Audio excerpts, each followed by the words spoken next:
Alhamdulillahi wa kafa, wa salatu wa salamu ala al-Mustafa, amma ba'd. Mes honorables frères et sœurs, il ne vous échappe pas que la mort est inéluctable. Tout le monde doit mourir. Kullu nafsin dha'iqatul maut. Mais ce qui nous intéresse lors de ce sermon, c'est de savoir qu'est-ce qui va se passer après la mort. Bien sûr, on ne va pas rentrer dans les détails, mais on va parler d'une étape cruciale qui, quelquefois, on a tendance à l'oublier, à la mettre de côté tout au long de notre vie, dans notre relation avec les créatures et avec le Créateur. Pourquoi je dis ça, vous allez le voir. Bien sûr, après la mort, il y a le qabr, al-barzakh, ce monde intermédiaire entre la mort et la résurrection. Wa ba'd al-qabri al-bahth. Et après la tombe, il y aura la résurrection. Tout être humain, toute créature ressuscitera devant Allah subhanahu wa ta'ala. Et cela est facile pour notre Seigneur tabaraka wa ta'ala. Et après le ba'th, il y aura le rassemblement, al-hashr, dans l'endroit qu'on appelle Ardul Mahshar, la terre du rassemblement. Et après le rassemblement, il y aura le hisab. Ah bien sûr, il ne faut pas penser qu'on va fuir les conséquences de nos actions. Je parle particulièrement des mauvaises actions. Tout se paye, ici-bas ou dans le delà. Fût-ce le poids d'un atome de bien que tu as fait, ou le poids d'un atome de mal que tu as fait. Le bien, tu en seras récompensé par le bien. Et le mal, tu en seras récompensé par le mal. C'est ce qu'on appelle al-jaza. Et c'est ce qu'Allah a mentionné dans le Coran quand il parle de al-jaza, la récompense. Il parle de la récompense en bien, la récompense en mal. Et après les comptes, qu'est-ce qui va se passer? Je ne rentre pas dans les détails bien sûr ici, mais je parle des grandes étapes. Il y aura al-mizan. Ah, bien sûr, il faut évaluer la qualité de tes actions. Il faut évaluer la quantité de tes actions, bonnes ou mauvaises. Eh bien, on apportera al-mizan. وَنَضَعُ الْمَوَازِينَ الْقِسْطَ لِيَوْمِ الْقِيَامَةِ. Allah, il dit, on apportera les balances exactes au jour de la résurrection. فَلَا تُظْلَمُ نَفْسٌ شَيْئًا. Aucune âme ne sera lésée, aucune injustice ne sera faite puisqu'Allah Azza wa Jal dira la zulma al-yawm. Aucune injustice aujourd'hui. Aujourd'hui, amalun wa la hisab, comme a dit Omar ibn al-Khattab, c'est les actions, il n'y a pas de compte. Walakin ghadan hisabun wa la amal. Il y aura des comptes et il n'y aura plus d'actions. La terre du rassemblement, tu ne pourras plus œuvrer, mais tu rendras des comptes dans ce que tu as fait. Et malheureusement, ô combien, et qu'Allah nous en préserve, seront celles et ceux qui regretteront. Ya waylata, ya laytani. Toutes ces paroles ne te profiteront en rien du tout. Yawma la yanfa'u malun wa la banun illa man ata Allah biqalbin salim. Le jour où ni les biens ni les enfants ne profiteront en rien du tout, si ce n'est celui qui rencontre son Seigneur avec un cœur saint. Qu'Allah nous accorde un cœur saint. Un cœur purifié du mal, de la haine, de l'injustice, des péchés, du shirk, ila akhirih. Un cœur saint, un cœur pur. Eh bien, ce jour-là, le jour de la résurrection, aucune injustice ne sera faite. Et Allah Azza wa Jalla nous dit, eh bien, tout sera ramené vers ton Seigneur Tabaraka wa Ta'ala pour que tu sois interrogé. Tout sera posé sur la balance. Une balance, on y croit fermement, qui sera apportée au jour de la résurrection. Et la ressemblance qu'il y a entre cette vie d'ici-bas et l'au-delà, ce ne sont que les noms, les termes. Mais ne pense pas que c'est une balance comme on a l'habitude de voir ici-bas. Non, c'est une balance qui pourrait contenir les cieux et la terre, comme le prophète alayhi salatu wassalam a dit. Et il y aura une balance avec deux plateaux et une langue. Et sur un côté de la balance, les bonnes actions seront pesées, et sur l'autre côté, les mauvaises actions. Et fût-ce le poids d'un atome ou d'un grain de moutarde de bien ou de mal, eh bien cela sera pesé. Et tu en rendras des comptes. N'as-tu pas médité la parole d'Allah Azza wa Jalla lorsqu'il dit فَمَنْ يَعْمَلْ مِثْقَالَ ذَرَّةٍ خَيْرًا يَرَهُ وَمَنْ يَعْمَلْ مِثْقَالَ ذَرَّةٍ شَرًّا يَرَهُ. Celui qui a fait le poids d'un atome de bien, il le verra. Celui qui a fait le poids d'un atome de mal, le poids d'un atome de mal, eh bien il le verra.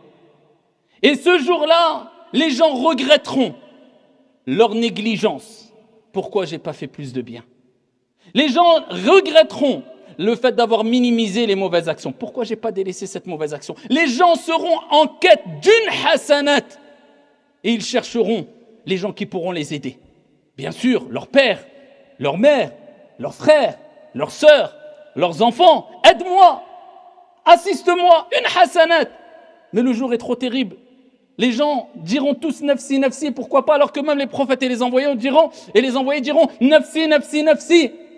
Et Allah Azza wa Jal nous décrit brièvement la situation lorsqu'il dit Yawma yafirru al-mar'u min akhihi wa ummihi wa abihi wa sahibatihi wa bani. Le jour où le frère fuira de son frère, de ses parents, son père, sa mère, son conjoint, sa conjointe, ses enfants, c'est nafsi, nafsi, nafsi, moi. 50 000 ans le jour de la résurrection. Et là, je parle que d'une étape. Al-Mizan, après avoir rendu des comptes, après avoir été interrogé, Non, là, on pèse les bonnes actions. Et là, on se rend compte que nos paroles ont un poids. Nos actions ont un poids. Notre comportement a un poids. Mets une balance devant ta langue avant de parler. Mets une balance devant tes doigts avant de taper, d'écrire. Mets une balance entre tes deux yeux avant de regarder. Mets une balance sur le côté de tes oreilles avant d'écouter. Tout ce que tu vas dire, voir, entendre, faire ont un poids auprès d'Allah Azza wa Jal, puisque tout cela sera pesé. Et tous les hadiths nous rappellent que, comme on va le voir bi'idhnillah Azza wa Jal de façon très brève, wa billahi tawfiq, que les actions seront pesées, les feuillets seront pesés, mais aussi les êtres, toi tu seras pesé.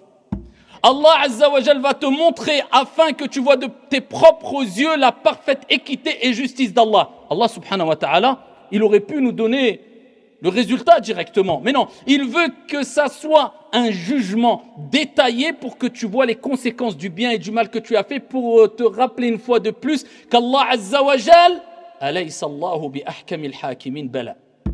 N'est-il pas lui, Allah subhanahu wa ta'ala, le plus sage des juges? Il va te rappeler, voilà pourquoi j'ai interdit l'injustice. Et Allah lui-même s'est interdit l'injustice. Et le prophète nous a dit l'injustice est ténèbres au jour de la résurrection. Aucune injustice sera faite au jour de la résurrection. Tu verras tous les détails de toute ta vie. C'est pour cela qu'Allah Azza wa Jalla a assigné plusieurs anges qui ont différentes fonctions qui nous accompagnent. Certains qui notent les bonnes et les mauvaises actions. Tout ce que je suis en train de dire, ce que tu as dit hier, maintenant, demain, quand tu as critiqué, quand tu as médit, quand j'ai critiqué, quand j'ai médit, quand j'ai fait du dhikr, quand j'ai dit des bonnes choses, quand j'ai dit des mauvaises choses, eh bien, ya Abdallah, tout est consigné, tout est inscrit. Eh bien, au jour de la résurrection, on te dira, Iqra kitabak, devant tout le monde, devant ton Seigneur surtout. Lis ton livre. Et là, tu vas trembler. Et là, tu vas suer. Et là, tu vas paniquer. Mais tu étais à l'aise ici-bas. On était à l'aise à faire le mal. On a négligé le bien. Il faudra assumer. La zulma al-yawm. Aucune injustice ce jour-là. Eh bien, tes feuillets seront pesés aussi. Parlons d'abord des actions. Et rappelons la grande miséricorde et sagesse d'Allah subhanahu wa ta'ala dans son jugement. Et dans ses ordres. Et dans ses interdits. Puisque certains pensent que nous avons un Seigneur qui serait injuste, qui serait mauvais, qui serait ma'ad Allah.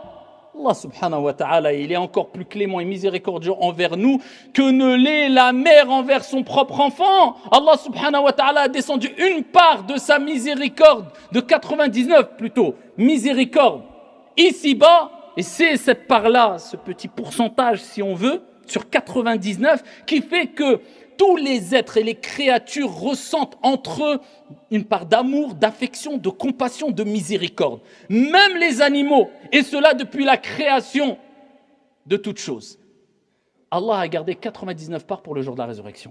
Allah n'est-il pas miséricordieux? Rapporté par At-Tirmidhi dans un long hadith, le prophète alayhi salatu wassalam, il nous dit on apportera une personne de la communauté au jour de la résurrection. Et on lui présentera 99 registres qui mériteront un long regard. Ruina. Haram sur haram, péché sur péché, insouciance sur insouciance. Et Allah subhanahu wa ta'ala, il interceptera ou il interpellera plutôt son serviteur et lui rappellera ici, est-ce que quelque chose d'injuste a été fait? Est-ce que tu ne reconnais pas une mauvaise action? Est-ce que tu penses que les nobles scribes ont omis une bonne action qui aurait pu effacer une mauvaise action? Est-ce que tu n'es pas d'accord avec ces registres? Est-ce que ne pourra pas contester? Tu diras, ya Allah, je reconnais. j'ai rien à dire. Bien sûr. يوم تشهد عليهم ألسنتهم وأيديهم وأرجلهم بما كانوا يعملون.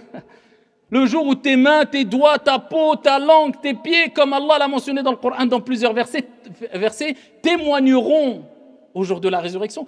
Plus de mensonges possibles. Tu ne pourras plus te mentir à toi-même, comme on a l'habitude de le faire. Illa man rahim Allah.